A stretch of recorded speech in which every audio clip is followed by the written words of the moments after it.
আসসালামু আলাইকুম। আজকে ২৬ তারিখ, এপ্রিল মাসের ২৬ তারিখ ২০২৫ সাল। আজকে আমাদের বাচ্চা আসবে।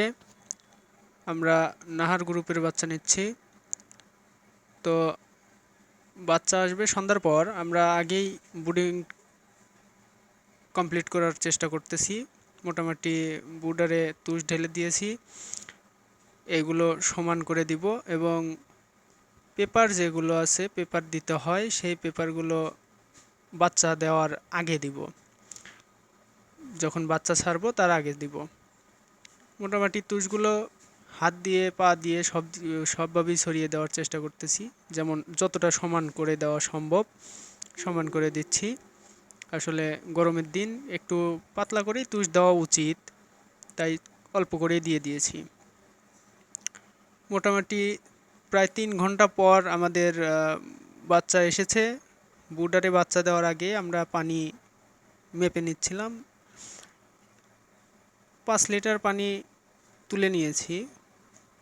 যে মগটা দিয়ে দিচ্ছি, এই মগটা দিয়ে মোটামুটি ৫ লিটার পানি তুলে দিয়েছি। এরপর ঔষধ, রাত্রে সর্বপ্রথম ঔষধ দিই আমরা লাইসোভিট বা লাইসো প্লাস। আমি লাইসো প্লাস দিয়েছি ১০ গ্রামের একটা প্যাকেট, ১০ গ্রামের সম্পূর্ণ ওষুধ ৫ লিটার পানিতে দিয়ে দিয়েছি। যতটা সম্ভব বাচ্চা খাবে। এরপর বুডিংয়ে যে পানির পাত্রগুলো দিতে হয়, আমি সেই পাত্রগুলোতে সমান ভাগে দেওয়ার চেষ্টা করেছি। ৪টা পাত্র নিয়েছি, ৪টা পাত্রে ১ লিটারের একটু বেশি করে পানি দিয়েছি।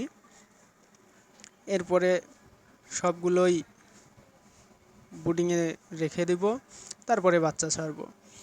আলহামদুলিল্লাহ, বাচ্চাগুলো মোটামুটি খুব সুন্দরই হয়েছে। এ গ্রেডের বাচ্চা নিয়েছি।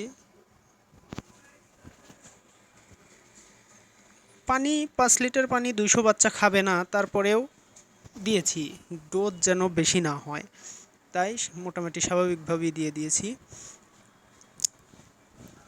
বাচ্চা আসার সময় পেপারগুলো, বাচ্চা রিসিভ করার পরে আমরা পেপার পেরে দিয়েছি, তারপরে এই পাত্রগুলো দিয়েছি।